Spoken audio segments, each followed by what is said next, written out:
Hello and welcome to My Career in Data, a podcast where we discuss with industry leaders and experts how they have built their careers. I'm your host, Shannon Kemp, and today we're talking to Mark Herschberg, a fractional CTO, CPO, and author.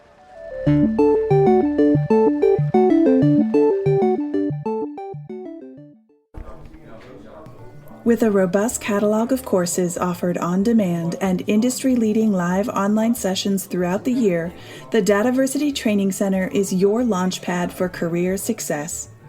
Browse the complete catalog at training.dataversity.net and use code DVTalks for 20% off your purchase. Hello and welcome. My name is Shannon Kemp and I'm the Chief Digital Officer at Dataversity, and this is My Career in Data, a Dataversity Talks podcast dedicated to learning from those who have careers in data management, to understand how they got there, and to be talking with people who help make those careers a little bit easier. To keep up to date in the latest in data management education, go to dataversity.net/subscribe. Today, we're joined by Mark Herschberg, a fractional CTO, CPO for several companies and author of the recently published book, The Career Toolkit. And normally, this is where a podcast host would read a short bio of the guest, but in this podcast, your bio is what we're here to talk about. Mark, hello and welcome. Hi, thanks for having me on the show today. It's my pleasure to be here. Oh, I'm so grateful that you joined. It's been a while. We've known each other for quite a while, but haven't interacted for, gosh, what did you say, a decade? It's been probably close to a decade since we last connected. Yeah, well, I'm so grateful that you're here today, and I'm so excited to, in our little pre-show, we talked about what you've been up to, and I'm excited to share this with everybody because it's some really, really cool stuff. So let's get into it. So first, I have to ask, you're the fractional CTO and CPO for several companies. So tell me what companies you work for. How does that work? How do you represent many companies? It's a few different companies, and these companies all have one of a handful of needs. They say, we have some technical work, software engineering or a technical product. We don't necessarily have the need for someone full-time in this role. So for some companies, they say, we've got an engineering team, we might even have like a director, but we need some more senior leadership. And that might be at the strategy level or working with key partners. We don't need you 40 hours a week. So this basically lets them really get the best ROI for their money because they can hire me for the limited number of hours. I'm not doing the day-to-day project management. Oh, what's the status of this ticket? Let's move it around. I just focus on things where you need some of my level, similar to the fractional CFOs that have been around for a while. Now, that's one type of engagement. Sometimes they say, we just lost our CTO or CPO, Chief Technology Officer, Product Officer. Can you stand in? We're going to hire someone in 3 months. We just want someone keeping an eye on things for a little bit. No big decisions, just make sure we don't go off the rails. Occasionally, companies come to me and say, we have a CTO or CPO, but there's about 1.2 times the amount of work they can handle. So they're going to focus on the important stuff. And we're going to give you the maybe lower ROI or lower priority products. We can't ignore them. And we need someone with enough seniority to be on top of them. But it's really not where our full-time person should focus. So in this case, I'm acting as a part-time deputy, just covering some projects. And then occasionally, they'll bring me in. This is more short-term engagements. All of what I described is usually longer term, a few months to even years. Sometimes, especially recently, because of the trend towards AI, people bring me in just for some consulting, come in for a month, give us some help with strategy. I've gotten a lot of that lately because of my background in machine learning and AI. Boards and executives are saying, come in, talk to us, give us some help. Where should we look?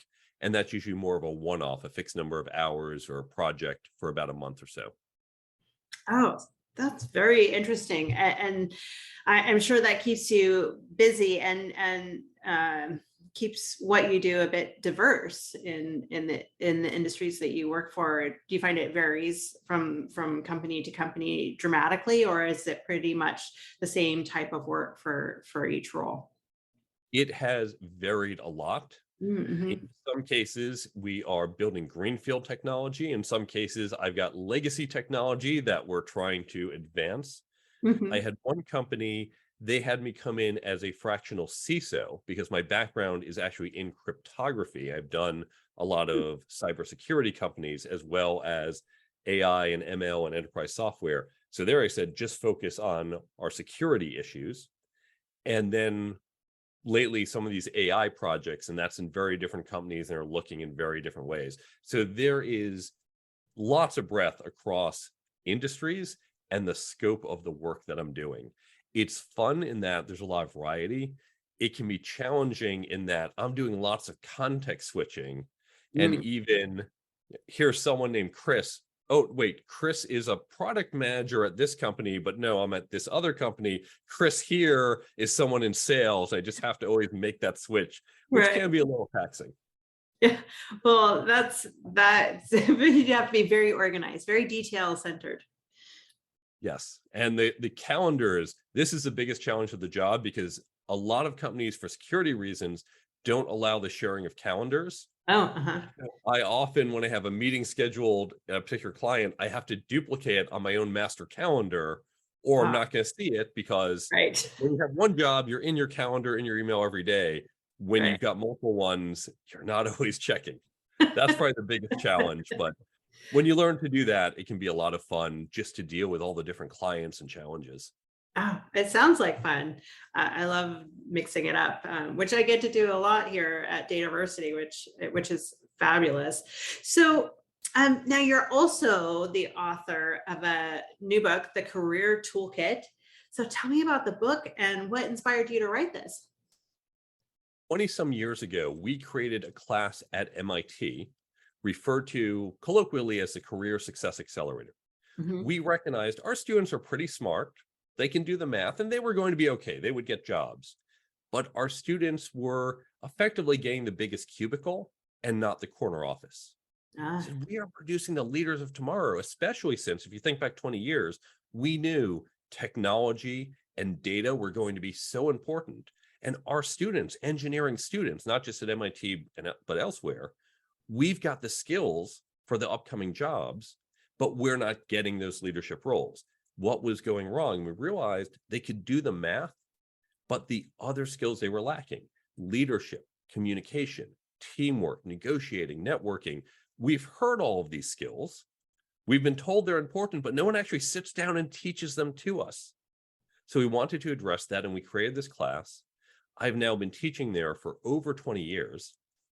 And for all this time, I've said, our students, they get in the class, but students are very good at forgetting everything as soon as they walk out of the class. As soon as that last day, the final's over, everything disappears.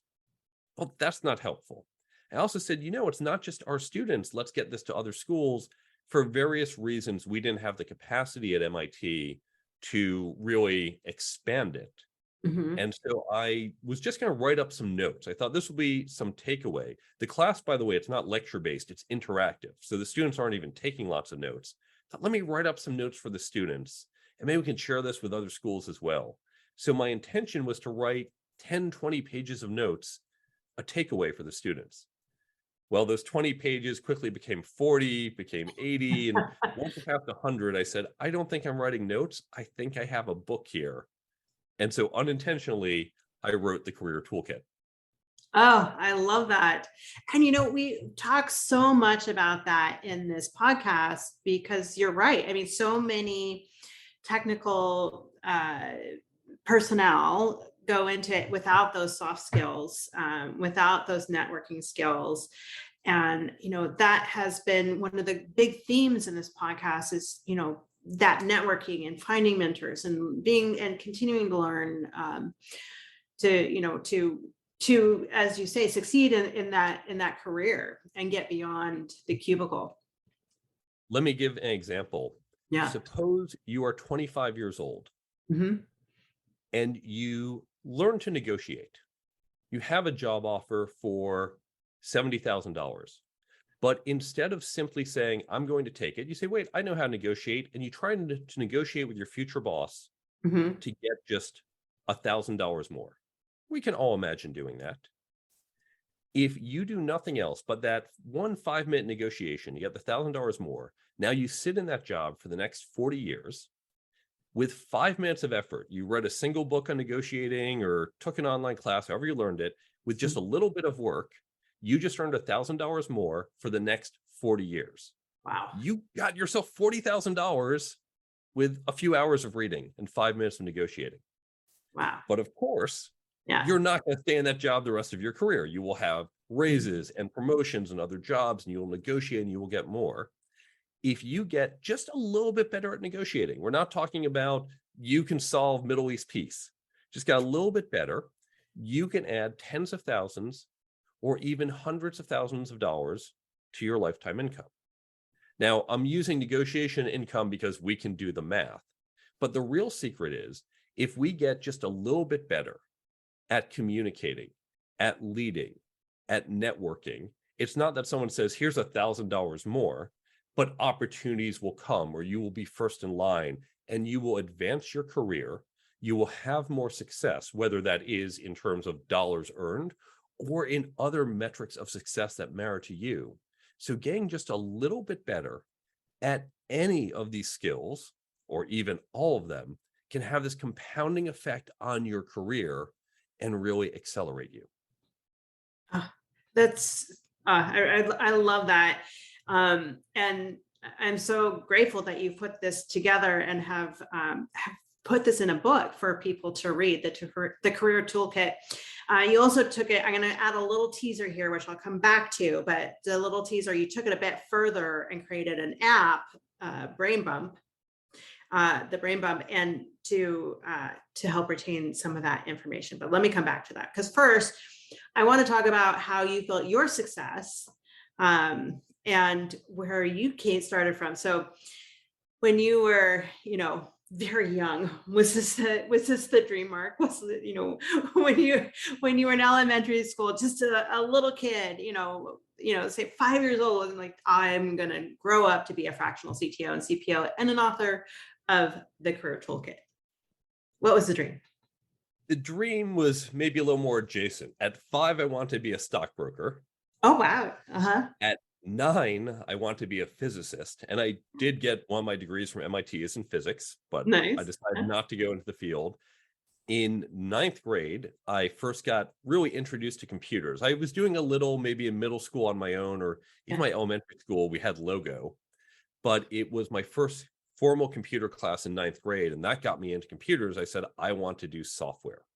So I knew back then I wanted to get into the field, but I had very specific views. Said, software is great. You get to build things. You don't have to deal with people and stupid people issues and management and wearing suits. Oh, that sounded horrible. I never want to take a job where I have to dress up. Ironically, now I work in tech. I work for a lot of startups. I don't, especially post-pandemic, who does? But I interestingly like dressing up. I wear French cuff shirts most days. I have a huge cufflink collection.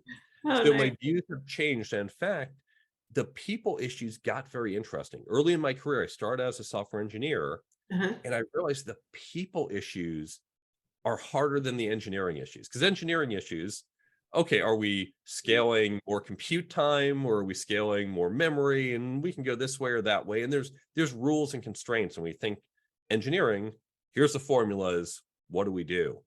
Right. But for people, for every rule about people, you can pretty much find an exception. Right. And people make it so challenging. I thought, I like hard problems, and boy, this is really hard. So my original intention, I was going to technology, but I wanted to be individual contributor. I don't want to deal with people. Give me a problem, I'll solve with the computer. And now I actually find the people issues, the strategic business issues, I really enjoyed that part of it, along with the technology. Oh, that's an incredible journey. So how did you discover that? So you went to major in technology, so then how did you get into, what was the next step? You said you were a software developer. So where was the journey from there? How did that led you into writing a book on careers and how to network and how to engage with people? I was getting tripped up a little because I came out of MIT and I was a little cocky. I'm a smart guy. I've got some degrees. I can do this. And I could do the math, but some of the other things I couldn't do as well. I was putting my foot in my mouth. I was not conveying the information the right way to the right people, didn't always understand the business context in which my work existed. Mhm. These little things were tripping me up. I started reading books on project management Hmm. and realized, on the one hand, all the books were the same. You have the constraints, you have cost, time, scope. They're all just talking about different ways to balance those. But Right. when we get to the people side of it, I noticed there were all sorts of different advice and it was a lot less clear.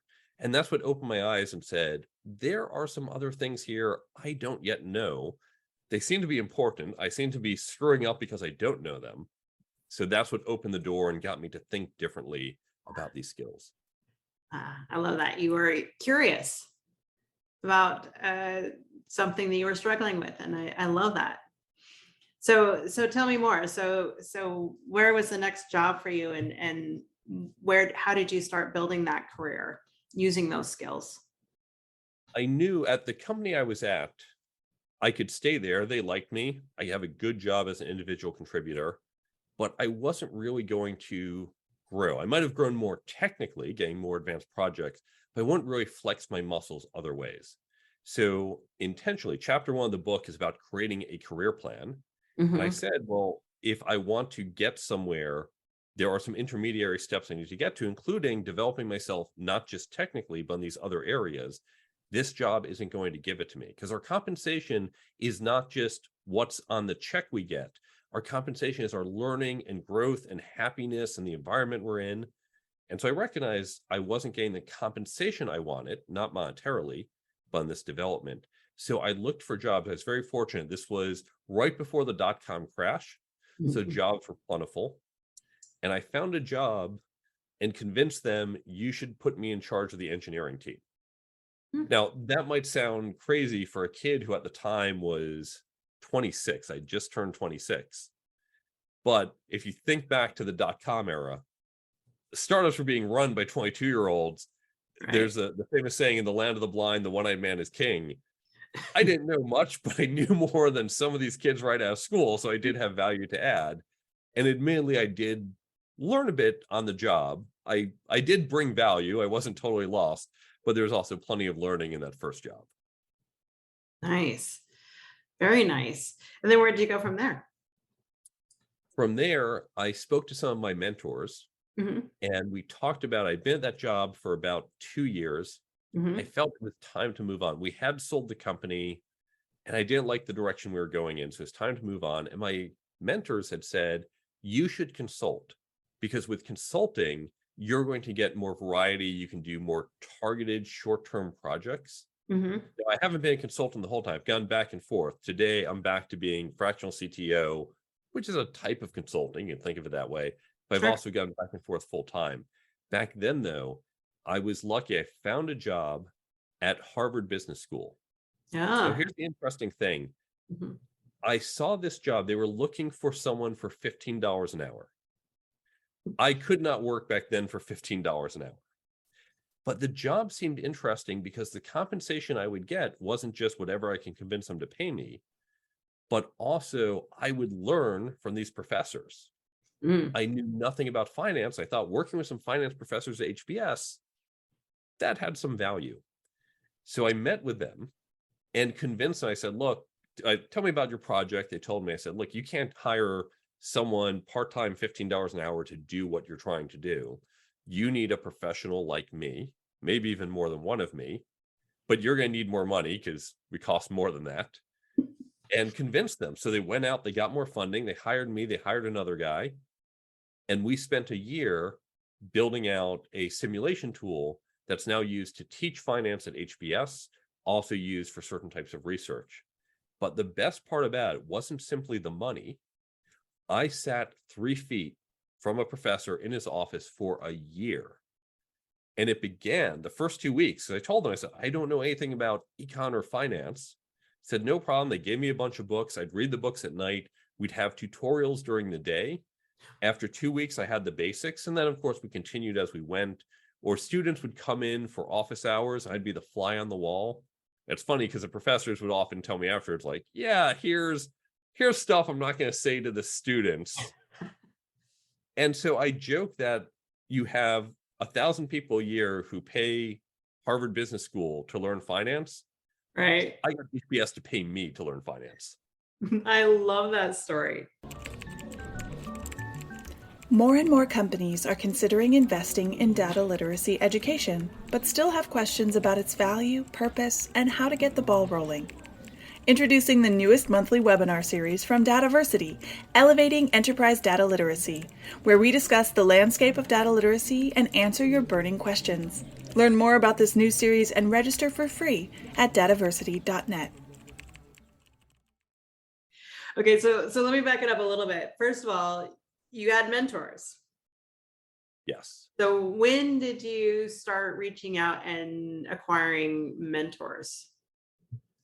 You're giving me too much credit, because early in my career, I was not that wise where I said, Yeah. hey, can you be my mentor? Yeah. But these were people I had unintentionally built relationships with. Mhm. I encourage people. Now I'm more intentional with that. Yeah. But all of us do have relationships with people, and there are people you admire and respect. And very importantly, we often think of a mentor as more senior than us. Don't look chronologically. A mentor is anyone who knows more about you in a particular field. Classically, we think of the stereotype of the older person and then the 22-year-old with the latest technology and social media. I had my cousin's kids when my books came out. I said, can you help me with social media? I knew what social media was. Hey, I'm a tech guy. I Right. can figure out the mechanics, but I didn't think well enough, like, how should I really use Instagram? But guess what? The 22-year-old daughter of my cousin, she knew more than I did. And I could learn from her in Mhm. that. Now, I taught her things career-wise. She really enjoyed the book. So a mentor is anyone who knows more than you about a particular area and can offer you advice. And all of us have these people, whether you formally said, will you be my mentor or not? If you already have them, you can create formal mentor relationships if you like, but you can get advice from lots of people. Well, I love that you asked for advice, that you had this curiosity and you were thinking about a change and you solicited advice to help process that decision. So many try and do it on their own and think you're so alone in decision making, but you're not. You don't have to be. And getting help is a really big thing. And then I love the story of, I love that you got paid to learn. And but you saw but bigger than that, you saw an opportunity for a job that you thought you'd be really good at, but it didn't quite fit. And then you went and negotiated a way for it to fit and benefit you and them at the same time. And I think that is a really, really nice story. Quite a few of my jobs are jobs that did not exist. They Mhm. were not saying, this is who we need to hire, Yeah. but I invented the job. Now, in that case, I took a small job and expanded it to something that worked for me. But there were other cases, whether it's clients who weren't trying to hire me, but Mhm. I heard they had a problem and went and explored and said, let's do this. And so I'd say probably at least a third of my jobs, I used to know the ratio. I haven't looked at it lately, but about a third of my jobs are ones I made up. It was not a job post I responded to. It was not someone Yeah. saying, here's the need. Mhm. I talked them into it. That's amazing. I love that boldness and confidence. And did it always work? Not always. There are certain people like, hey, I can help you. And they go, that's nice. All of us can do this because Yeah. a job is basically solving a problem. Mm. Boy, I wish I had an app. Oh, I know how to write code for an app. I can do that for you. Boy, I wish I had more sales. Oh, well, I'm a sales guy. I can find you customers and convince them to buy your product. That's what we do. We are solving specific problems in our Right. job. So when you hear at a company, maybe even your own company, someone says, this is a problem. If Mhm. you can solve that, you can create a job for yourself. Now, you have to convince them that the cost of you doing that is less than the benefit that they get from you doing that. Right. There's some sales going on in there. There's some convincing. It's not a simple 5-minute conversation, but that's really something all of us can do. When you hear someone with a problem that you can solve, there is an opportunity for a job. It's very true. It's very true. So did you just remain then in consulting from there on out, in and out, like you say? I went back and forth. I consulted for a few years, Mm-hmm. and while I got the variety and good exposure, I did miss being committed to a single company. Mm-hmm. And so I came down to New York, committed to a company. That company blew all its money very quickly. We raised a lot of money. We Yeah. went through the money very quickly. The CEO spent money like a drunken sailor. So I went back to consulting for a bit Mm-hmm. and then went back and forth throughout my career. There was a period of probably a good 10 years from about 2009 or 10 through about 2020, 20 or 21, I think 2020, where I was pretty much a full-time CTO, CPO at Mm-hmm. a single company with very limited consulting in between jobs. What an amazing career, Mark. I mean, really, that's really exciting. And again, I love the boldness of it. It's just such a great story and great examples of how you can take control of your career path. And um, so now, with all that in mind, what has been your biggest lesson so far in your career that you take away and that you use every day to push you forward? It really is the importance of these soft skills. Now, I Mhm. gave the example of how it can help you in terms of compensation, but let me give you a different example.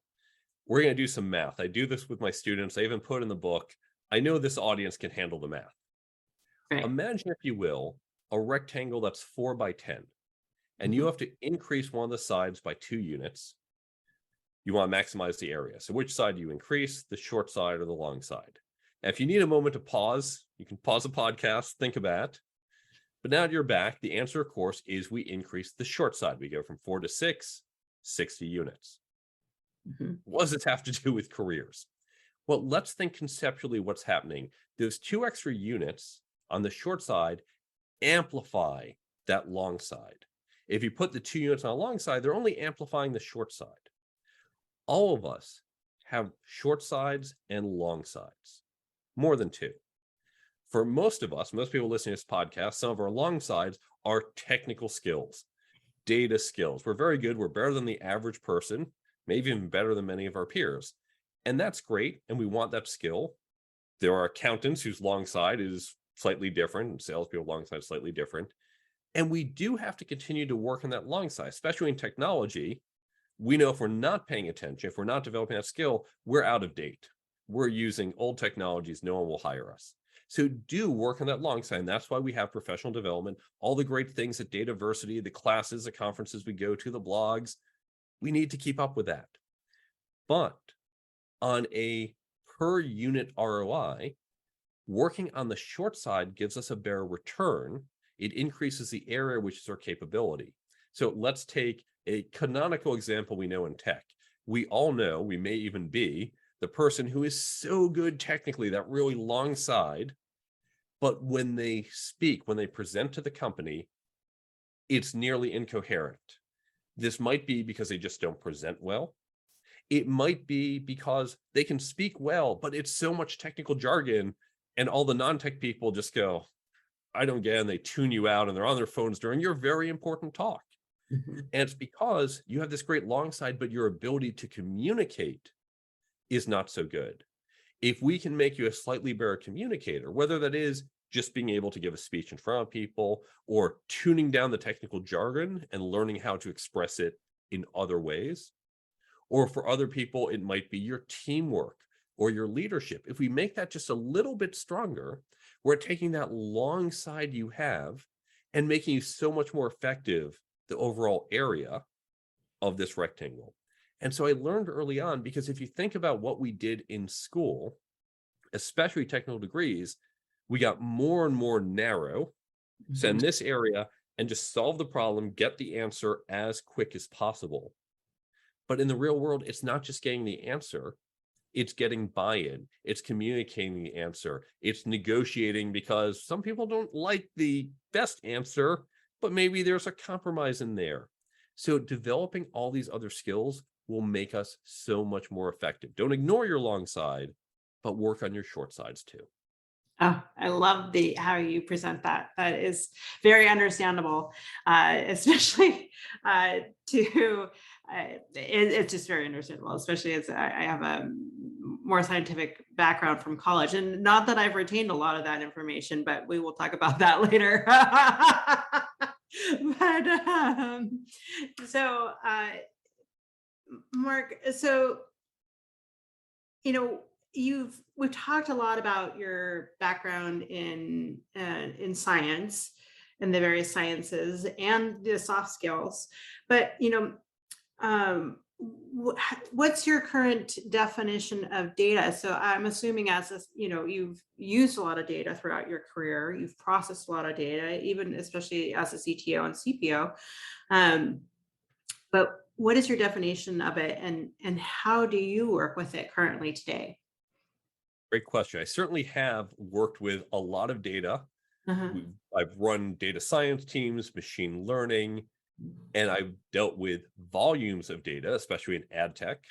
I've Mhm. also dealt with complexity of data. My work on the dark web, we're getting information, we're tracking terrorists and criminals. So you have a lot of unstructured information across multiple languages looking for signals. So I've dealt with a lot of different types of data and data analysis. Data to me is really just a raw set of facts or observations. That's data at its core. And then we need to take that data and use it to create information or inference or guidance for what we want to do in the future.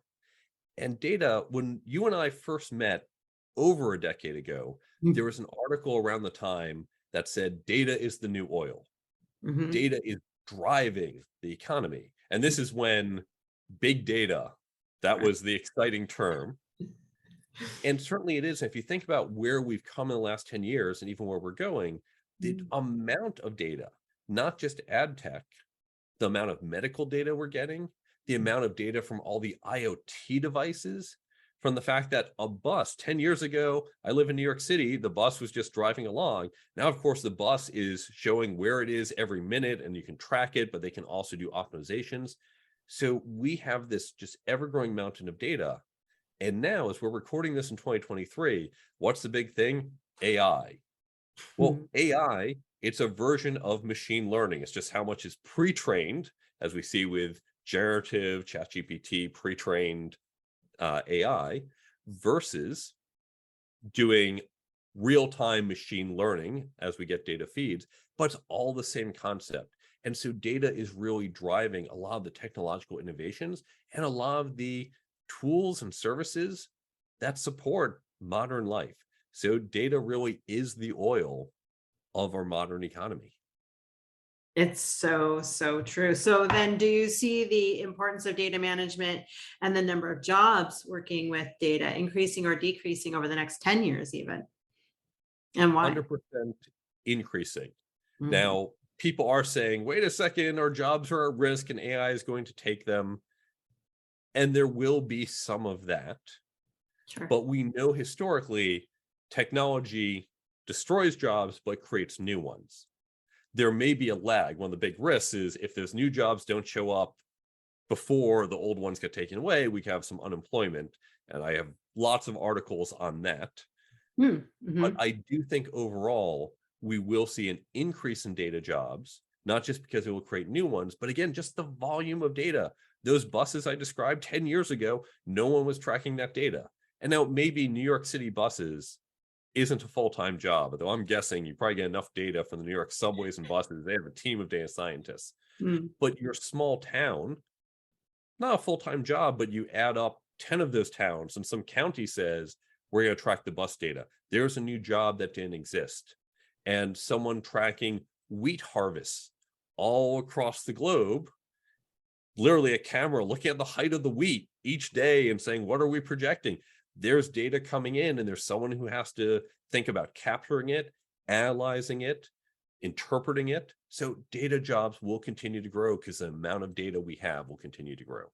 Such cool examples of data. I really for so many, for every industry. There's no industry that doesn't work with data. Absolutely. So, what advice would you give then to people looking to get into a career in data management who are maybe just discovering data and the possible uses of data? Conway had a great Venn diagram. This also goes back 10, maybe 15 years about what it takes to be a data scientist. Mm. Now, this applies not just to data scientists, but all of us who work with data. He said there's three parts to it. First, you have to know the tools. If you can't work the tools, you're not really useful. You also have to understand the math, because we know if you don't understand math, lies, damn lies, and statistics, you can start to go off in the wrong direction. Mhm. But even if you understand the math and the tools, you also have to have domain knowledge. You have to understand how this model, this data, this answer can help or hurt a business. So you need to have those three pieces. Too many people focus, they get that very long side in maybe the first, I know the tools well, or yeah, I know some math, but they might be short on understanding the industry. Or you get someone who, oh, I know the industry. Oh, I took a data science class. I did 2 weeks. I get how this works, but they don't really understand the depth of it. So we want to make sure we are well-rounded. We're not way too short on one of those sides. Now, I would add another piece to all of this. Data really underlies so much of what we do in business, whether it's guiding our decisions or the stories we tell. Data provides information. Data provides direction. Data misuse, going back to those lies, damn lies, and statistics, especially certainly in the US, but even abroad, math education isn't where it should be. There are people, if I didn't have ethical guides, I could BS them and do some math and do effectively numerology and convince them the world is flat or whatever I want to do with the data. And so we, as people who work with data, we have an ethical responsibility to use data properly, to understand how to use these tools and the data and interpret it, and then to communicate it honestly and effectively to help guide our clients, our companies, our customers. Because if we don't, we could take that same data and we can create not information, but misinformation. We can not guide, but misdirect. And so it's very important that we be ethical in what we do. It may even be time for us as an industry to have some type of ethical standard. Doctors have the Hippocratic Oath. We may need something. Now, it's more complicated. When you're a doctor, it's very simple. First, do no harm. There's a patient here, don't harm the patient. With us, it's not, there's easy, good, and bad, because data usually says something is changing and that's good for something and bad for something else. It's going to be a lot more complicated, but we definitely do need to take ethics into account in our work. It's very, very true. And it is emerging as a topic more and more, which I'm very grateful to see. Lots of conversation going around data ethics. What is and what isn't ethical, and especially, as things like generative AI come to fruition and come forward, so many discussions around ethics. Yeah. Oh, so, Mark, okay, so you've had this amazing career, so bold, so smart, just really very impressive. And the career toolkit. Now, I added in that teaser at the earlier about how you took the career toolkit a step further with the brain bump. So tell me a little bit about this app. I got a brief demo of it in advance. I've already downloaded it. It's free, y'all. So, don't hesitate to reach out and download it. So tell me a little bit about what inspired the app that you can upload your book into even. The free Brain Bump app, available on Android and iPhone stores, was designed to take content from books, blogs, podcasts, and other sources and make it more accessible. I mentioned earlier, my students, they would learn in the class and then they'd forget it all. And when they needed it, it wasn't there.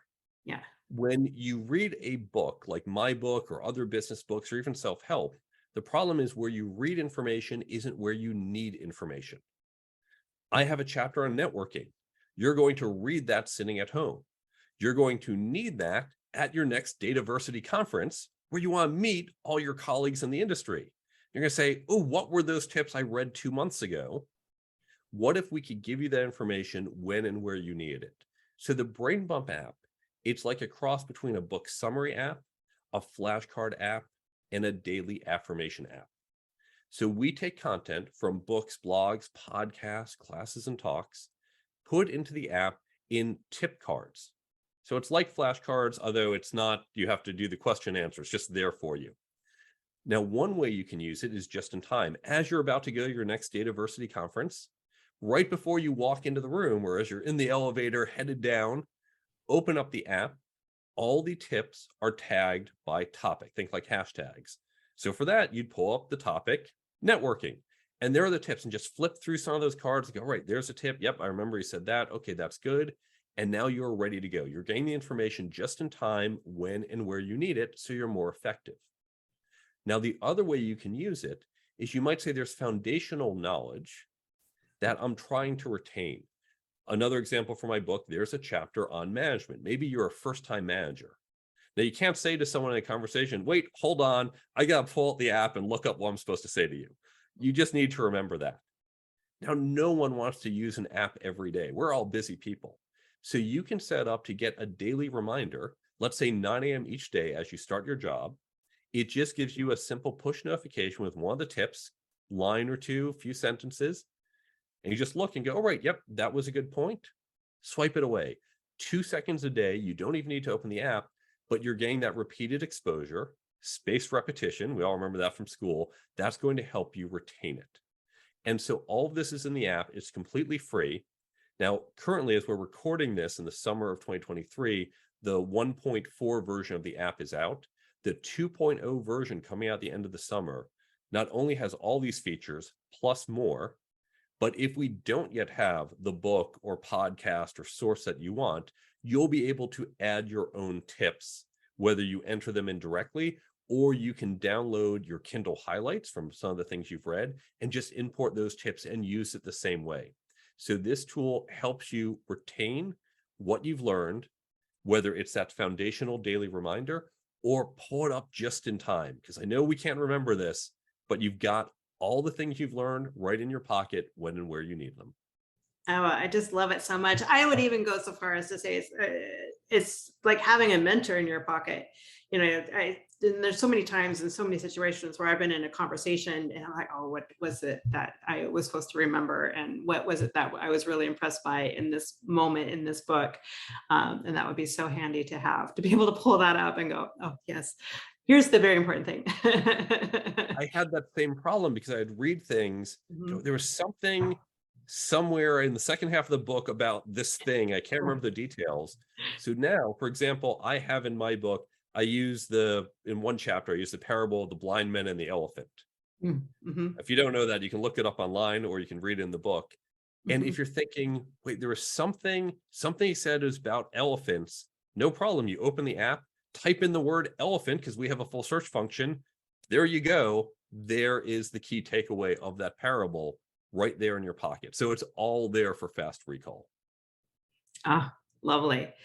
Well, Mark, this has been such an amazing conversation and really impressive again. And, you know, I would be remiss if I didn't ask, you know, how do people find your book and the app? You mentioned that already is available, you know, in the Apple and the Android. But how do people find your book and how do people find you if they want to solicit any of your services? I'm going to give you 2 websites. Okay. The first, thecareertoolkitbook.com. There you can see where to buy the book, Amazon, elsewhere. There's also a weekly article that I put out, so you can see my writings on other things coming up. You can get in touch with me, follow me on social media. There's a page of free resources. If you're interested in having me speak at your organization, or you need a fractional CTO or CPO or advice on AI, reach out and I am happy to work with you. The second website, so the first, thecareertoolkitbook.com. The second website, brainbumpapp.com. Now you can just probably look at Brain Bump in the store directly. If you go to brainbumpapp.com, we have links to take you to the stores. There's also a 90-second explainer video that's going to walk you through how the app works. And remember, Brain Bump is completely free. So thecareertoolkitbook.com and brainbumpapp.com. Ah, so great. And we'll post those on the website with the podcast and make sure and get those from you. So for anybody out there, we can look it up and with the podcast. Well, Mark, this has been a great conversation again. And thank you so much for taking the time to chat with us today. Thanks for having me. I appreciate your time and that of the audience.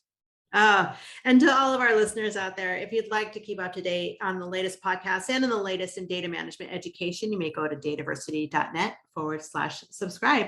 Until next time, and stay curious. Thank you for listening to Dataversity Talks, a podcast brought to you by Dataversity. Subscribe to our newsletter for podcast updates and information about our free educational webinars at dataversity.net/subscribe.